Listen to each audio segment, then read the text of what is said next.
사람은 위기와 고난이 닥쳐오면 또 눈앞에 거대한 장애물이 막아서면 이런 생각을 많이 합니다.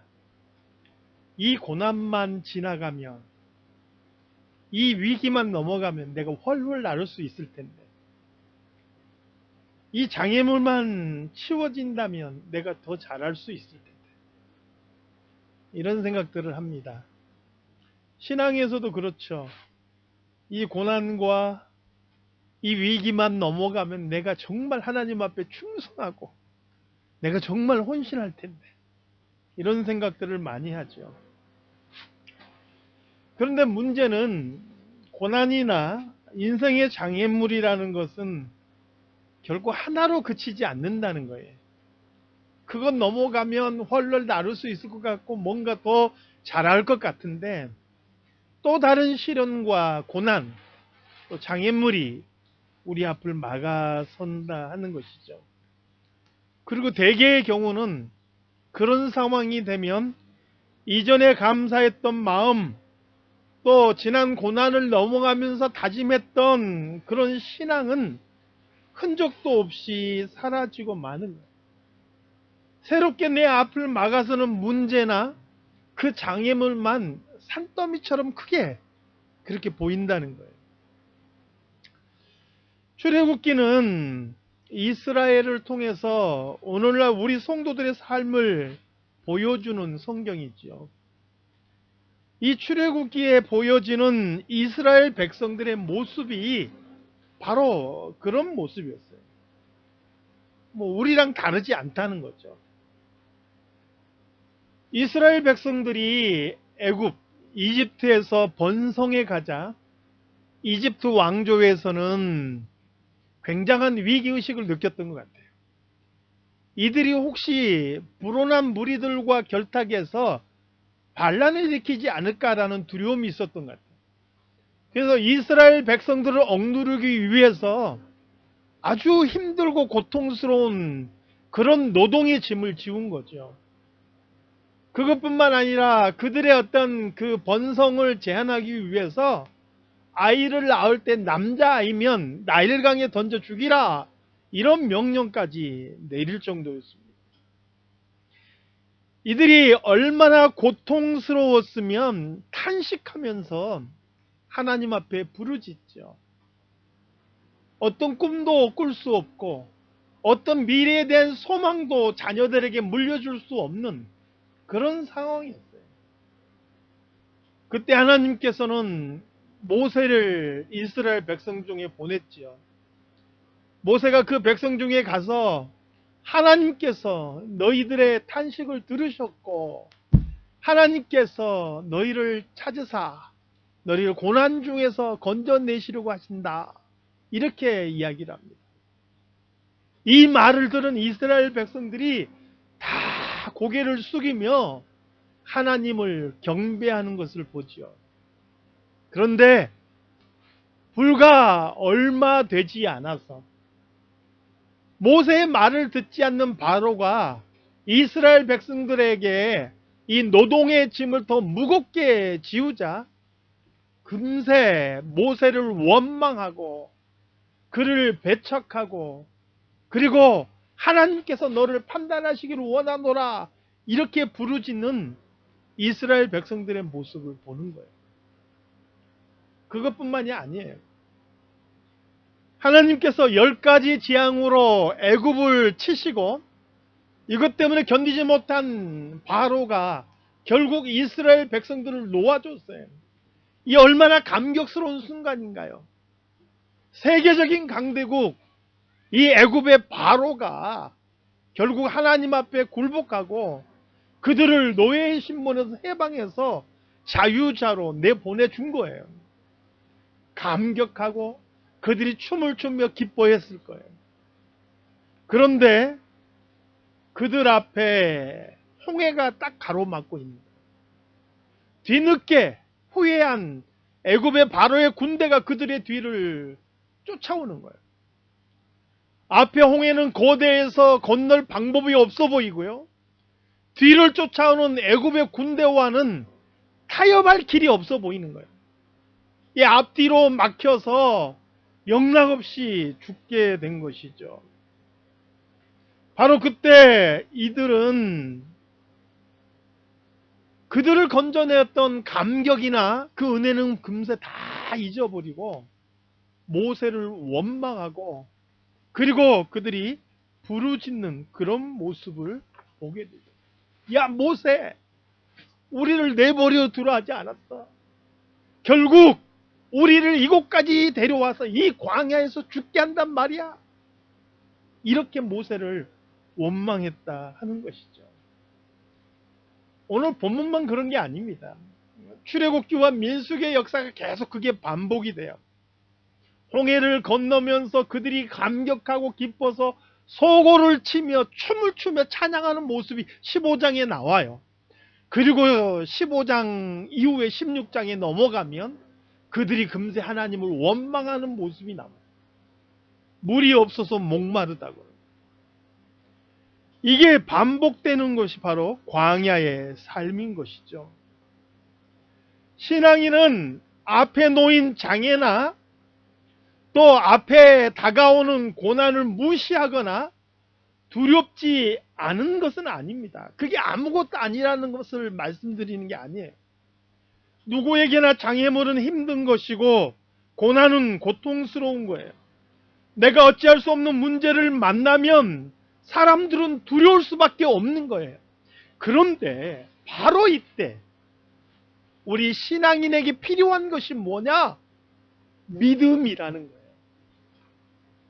세상의 사람들은 위기와 고난을 만나서 원망하거나 불안하거나 두려워하거나 주저앉을 때 오늘 우리 신앙인에게 보여줄 수 있는, 바로 그때 보여줄 수 있는 게 뭐냐? 믿음이라 하는 거예요.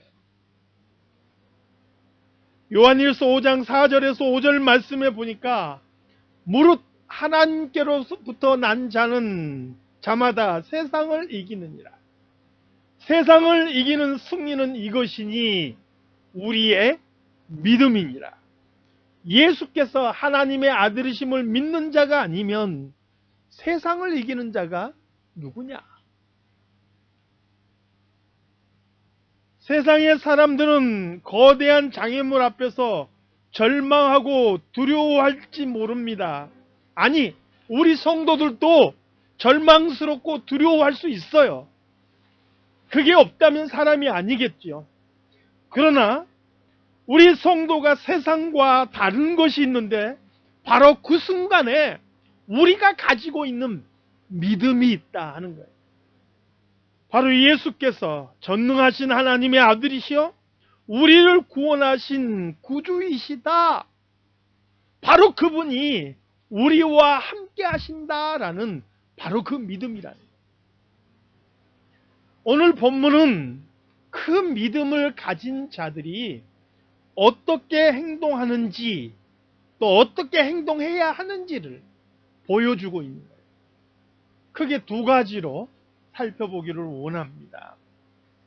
믿음 있는 자는 어떻게 행동하느냐? 두려운 그 순간에 우리 앞에 어찌할 수 없는 장애물이 놓여 있어서 두렵고 불안한 그 순간에도 두려워하지 않는다라는 거예요. 13절 말씀에 보니까요, 두려워 말고 가만히 서서 이렇게 말씀하고,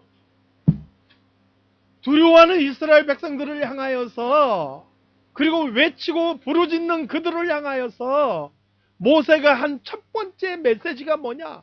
두려워하지 말라라는 거예요. 여호수아 1장에 보니까 모세가 죽고 나서 이스라엘을 이끌어가야 될 지도자 여호수아에게 하나님께서 하신 첫 번째 말씀도 그거죠. 두려워하지 말라. 내가 너와 함께 할 것이라. 문제는 무엇입니까? 자신들에게 두렵고 떨리는 막막한 상황이 다가오자 이스라엘 백성들은 두려움에 사로잡혔다는 거예요. 두려움은 사람으로 하여금 바른 판단을 못하게 합니다. 두려움에 사로잡힐 때 사람들은요, 정상적인 사고를 하지 못하고 하나님을 바라보지 못하고 그 두려움에 삼켜지게 되는 거예요. 제가 지난 주간에 스팸 메일처럼 또 카톡에도 오는 그런 이상한 카톡이 있어요. 제가 종종 그런 이상한 메시지가 올 때마다 여러분들에게도 말씀을 드리면서 주의하라 이렇게 말씀을 드립니다. 지난 주간도 그런 문자가 하나 왔어요. 이게 무슨 내용이냐?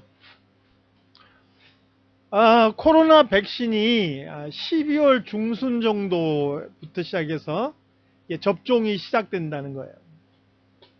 물론 당장 우리들이 맞기는 쉽지 않을 겁니다. 정부 강요들이나 또 병원 의료인들이나 또 군인들이 아마 먼저 접종하게 될 것 같아요. 우리 서민들이 백신을 접종하게 될 것은 내년 5월이나 6월 정도 그렇게 예상을 합니다. 아무튼 간에 이게 백신이 나오게 됐는데 어떤 문자가 왔느냐. 이 백신에다가 베리칩을 집어넣어 가지고 이 베리칩을 우리 몸에 맞게 되면 그 베리칩에서 나도 모르게 예수를 부인하라는 마인드 컨트롤에 대해서 신앙을 떠나게 되고 지옥에 가게 된다는 거예요. 그래서 절대 백신 맞으면 안 된다는 거예요. 여러분, 말도 안 되는 얘기죠. 말도 안 되는 얘기. 코로나 백신에 동의도 없이 베리칩을 넣어서 사람에게 주사한다는 것도 말도 안 되는 얘기지만, 여러분, 우리가 예수 그리스도의 흘리신 그 피 때문에 구원받은 사람인데 세상의 그 어떤 것도 우리를 하나님의 사랑에서 우리 주 예수 그리스도께서 이루신 그 구원에서 끊어낼 존재가 없는 거예요. 로마에서 사도 바울이 그렇게 고백하고 있잖아요. 확신하고 있잖아요. 그 어떤 것도 우리를 그리스도의 사랑에서 끊을 수 없느니라. 헛된 이야기들이 그렇게 나돌고 있는 거예요. 또 어떤 목사님이, 미국의 유명한 목사님이에요. 방송에서도 그런 얘기를 했어요. 이 코로나는 음모다. 원래 존재하지 않는 것인데 정부에서 백성들을, 이 국민들을 통제하기 위해서 없는 코로나 바이러스를 있는 것이라 이야기하면서 사람들에게 두려움을 주고 있다. 이렇게 외치고 다니셨어요. 음모라는 거예요. 최근에 그분이 코로나 걸려서 돌아가셨어요. 여러분, 사실 이렇게 이야기하는, 음모라고 주장하는 분이나 코로나 백신 맞으면 큰일 난다고 하는 분들이나 다 이런 것을 통해서 노리고 있는 게 뭐냐? 사람들 마음속에 두려움을 심어줘서 그 두려움을 가지고 자기들이 원하는 대로 사람들을 컨트롤하려고 하는 거예요. 두려움에 사로잡히면 사람들은 정상적인 판단을 내리지 못하기 때문에 그렇습니다. 오늘 이스라엘 백성들도 두려움에 사로잡히니까 어떤 일이 벌어집니까? 그동안 하나님께서 그들에게 베푸신 일이 무엇인지, 그들을 어떻게 애굽에서 건져내셨는지 다 잊어버리는 거예요. 눈앞에 문제만 보고 그들이 부르짖는 모습을 보게 되는 거예요. 두려움에 사로잡힌 사람은 또 어떤 현상이 벌어지느냐? 모든 책임을 뒤집어 씌울 희생양을 찾아요. 이 출애굽기 14장에서는 그 희생양이 바로 모세였지요. 모세에게 다 책임을 뒤집어 씌우고, 그 모든 책임을 모세에게 뒤집어 씌우고, 심지어 나중에 이제 보면은 모세를 돌로 치려는 모습도 종종 나오게 되는 거죠. 왜 그러느냐? 두려움에 사로잡혔기 때문에 그렇습니다. 위기를 만났을 때, 문제를 만났을 때 그건 누구 한 사람의 책임이 아닌 거예요. 가정에 문제가 생기면 그게 아버지의 책임입니까? 어머니의 책임입니까? 가족 모두의 일이고 모두의 책임이잖아요. 교회가 어려운 일을 만났을 때 그게 목사님의 책임입니까? 네, 지도자 책임이 크죠. 그러나 그것은 또한 나의 일이기도 하고 나의 책임이기도 한 거예요. 그럼에도 불구하고 두려움에 사로잡힌 사람들은 정상적인 판단을 하지 못하는, 나의 책임은 외면하고 어떤 특정한 사람의 책임만을 이야기하며 책임을 회피하는 모습을 보이는 거예요. 오늘 성경은 우리에게 뭐라고 말씀합니까? 두려워하지 말라는 것입니다. 두려움은 우리가 믿는 대상인 하나님을 놓쳐버리고 눈앞의 장애물에만, 눈앞의 문제에만 집중하게 만드는 거예요. 이사야 41장 10절 말씀에 보니까 두려워 말라, 내가 너와 함께함이니라. 놀라지 말라, 나는 내 하나님이 됨이라. 내가 너를 굳세게 하리라. 참으로 너를 도와주리라. 참으로 나의 의로운 오른손으로 너를 붙들리라. 이렇게 말씀하죠. 하나님이 함께하고 하나님이 우리 하나님이 되시고 그분이 우리를 굳세게 하고 그분이 우리를 도와주고 그 의로운 오른손으로 우리를 붙드시니 두려워하지 말라 말씀합니다. 그런데 반대로 이야기하면요, 두려워한다는 것은 나를 붙들고 나와 함께 하신 하나님을 바라보지 못하고 있다라는 증거입니다. 풍랑 속에서 주여 우리가 죽게 된 것을 돌아보지 않으십니까? 외쳤던 제자들의 모습을 봅니다. 그때 바람과 풍랑을 꾸짖어 잔잔하게 하신 예수님께서 제자들에게 하신 말씀이 무엇입니까? 너희 믿음이 어디 있느냐, 이렇게 말씀하시죠.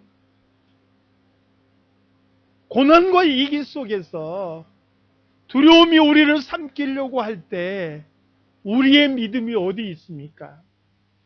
그때 성도들은요, 그 위기와 고난 속에서 자신의 믿음을 증명해야 하는 것이죠. 코로나19로 인해서 나타난 현재 상황은 우리 믿는 사람뿐만 아니라 모든 사람들에게 큰 위기이고 또 큰 장애물이죠. 특별히 폭발적으로 늘어나는 확진자와 또 앞으로 더 많이 확산될 것이라는 전망, 물론 백신이 12월부터 접종된다는 소식이 있습니다만은 그럼에도 불구하고 이 상황이 진정되기 전까지 많은 어려움이 있을 것으로 예상되니까 사람들이 두려워해요. 아니, 두려워한 게 아니라 두려울 수밖에 없지요. 바로 이때 우리에게 필요하고 우리가 증명해야 되는 것이 바로 우리의 믿음이라는 거예요. 히브리서 10장 39절 말씀에 보니까 우리는 뒤로 물러가 멸망할 자가 아니요 오직 영혼을 구원함에 이르는 믿음을 가진 자니라, 이렇게 말씀해요. 이전 개역 한글 성경에서는 뒤로 물러나 멸망할 자가 아니요, 이 말씀을 어떻게 번역했었냐면 뒤로 물러나 침륜에 빠질 자가 아니요, 이렇게 번역을 했었어요. 여기서 이 침륜이라는 말은 영어 성경에서는 파괴당하다라고 번역을 했었어요. 한마디로 말하면 우리는 고난을 당해서 뒤로 내동댕이 쳐서 깨지거나 앞에 있는 장애물에 부딪혀서 박살날 그런 자들이 아니라는 거예요. 왜요? 우리는 영혼을 구원함에 이르는 믿음을 가진 사람들이기 때문에 그렇다는 거예요. 그리고 바로 이어지는 내용이 히브리서 11장이에요. 믿음장이죠. 믿음은 바라는 것들의 실상이요 보지 못한 것들의 증거니라. 믿음으로 세상을 이기고 믿음으로 환경을 이기고 믿음으로 죽음의 위협도 굴복하지 않는 수많은 믿음의 사람들을 보여주고 있는 것이죠. 사랑하는 성도 여러분, 코로나19 때문에 많은 사람들이 두려움에 쌓여 있습니다. 불안해합니다. 우리도 마찬가지일 수 있죠. 그럼에도 불구하고 우리 안에 있는 하나님의 아들 예수 그리스도를 믿는 믿음, 죽을 수밖에 없는, 아니 허물과 죄로 죽었던 우리들을 다시 살리시고 영원한 생명을 약속하신 하나님의 아들 예수 그리스도를 믿는 그 믿음으로 두려움을 이겨내고 온전히 하나님을 바라보고 우리의 믿음을 증명해내시기를 우리 주님의 이름으로 축원합니다. 두 번째, 믿음 있는 사람은 어떻게 하느냐? 오늘 본문에 보니까 모세는요, 두려워하지 말고 어떻게 하라고요? 가만히 서 있으라니. 14절 말씀에도 보니까 너희는 가만히 있을지니라, 이렇게 이야기해요. 나서서 부정적인 말로 선동하지도 말고 누구를 원망하지도 말고 비난하지도 말고 가만히 서서 보라는 거예요. 여기서 가만히 있으라는 것은요, 아무것도 하지 말고 그냥 가만히 있으라는 그런 의미로 사용된 게 아니에요. 눈앞에 있는 문제 때문에 벌쩍 뛰고 그냥 여러 가지 말로 옮기고 부정적인 말하고 비난하고 이러기보다 가만히 서서 하나님께서 뭐라고 말씀하시는지, 하나님의 뜻이 무엇인지, 또 하나님께서 우리에게 어떤 길을 내시는지 보라는 거예요. 아무것도 하지 말라는 의미가 아닌 거예요. 오늘 본문 말씀에 보니까 모세의 말이 끝나자마자 하나님께서 그들에게 말씀하시죠. 어찌하여 부르짖느냐? 백성들은 모아 앞으로 가라는 거예요. 손을 내밀어 저 홍해를 가르라는 거예요. 하나님께서 길을 제시하시고 행할 일을 말씀하고 계시는 것을 보게 돼요. 우리는 전능하신 하나님을 믿는 백성들이죠. 하나님께서는 도저히 가망 없는 우리에게 예수 그리스도를 통해서 생명을 주셨고 이 땅을 소망으로 살아가게 하셨습니다. 근데 진짜 문제는 뭐냐? 어려운 일만 생기면 그새 하나님을 보지 못하고 그 문제만 바라본다는 거예요. 너무 거대하게 우리를 막아서고 우리를 압박하는 문제를 보고 두려워한다는 거예요. 하나님을 보지 못하고 문제를 보기 때문에 문제가 되는 거예요. 우리가 가만히 서서 하나님을 바라볼 때 하나님께서 우리에게 길을 알게 하시는 거예요. 비로소 하나님께서 우리가 행할 것을 알게 되는 것이죠. 계속 가만히 있으면 하나님께서 다 해주신 것은 아니에요. 우리가 해야 될 때가 있고 나서야 될 때가 있어요. 그런데 무엇을 해야 되고 언제 나서야 되는지를 하나님께서 알게 해주시는 거예요. 15절 말씀해 보니까 너는 어찌 내게 부르짖느냐? 이스라엘 자손을 명하여 앞으로 나아가게 하라. 16절 말씀해 보니까 지팡이를 들고 손을 바다 위로 내밀어 그곳으로 갈라지게 하라.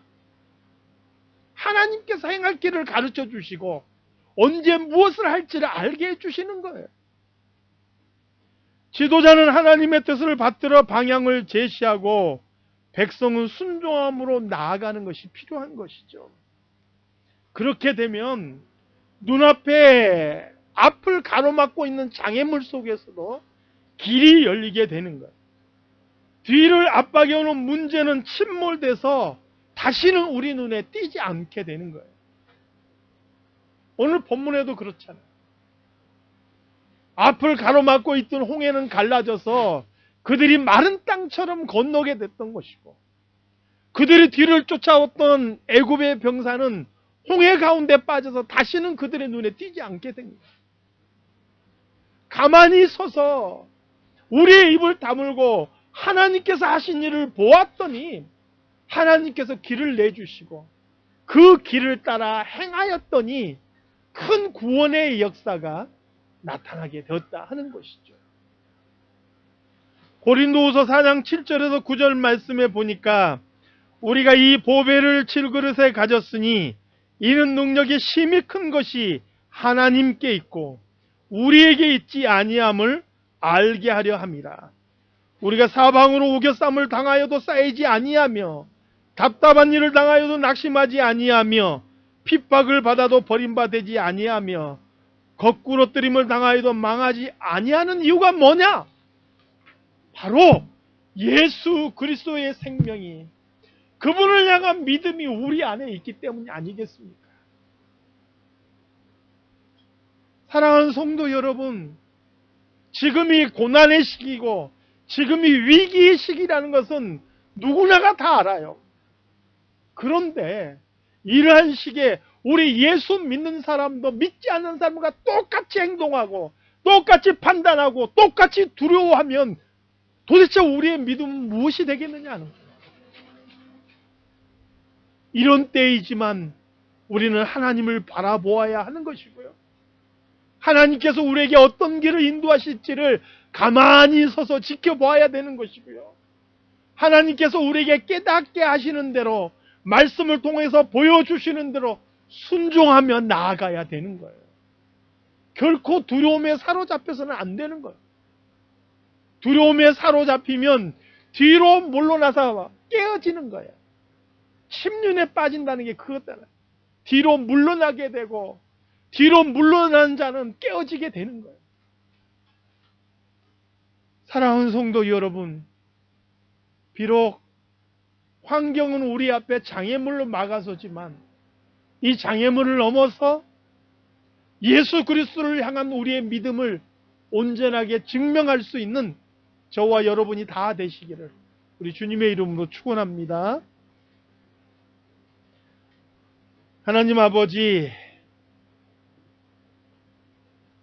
오늘 장애물 앞에서 두려워하고 원망하며 절망하는 이스라엘 백성들의 모습을 봅니다. 이것이 곧 우리의 모습은 아닌지 우리 자신들을 다시 한번 돌아보게 하여 주시옵소서. 두려운 가운데서도 하나님을 바라보게 하시고 절망 가운데서도 홍해 가운데 길을 내시고 이스라엘 백성들을 마른 땅처럼 건너게 하셨던 하나님을 바라볼 수 있는 우리 성도들이 다 되게 하여 주시옵소서. 그래서 오히려 고난이지만 그 속에서 우리의 믿음으로 말할 수 있는 모든 성도들이 되게 하여 주시옵소서. 거룩하신 예수 그리스도의 이름으로 기도드리옵나이다. 아멘.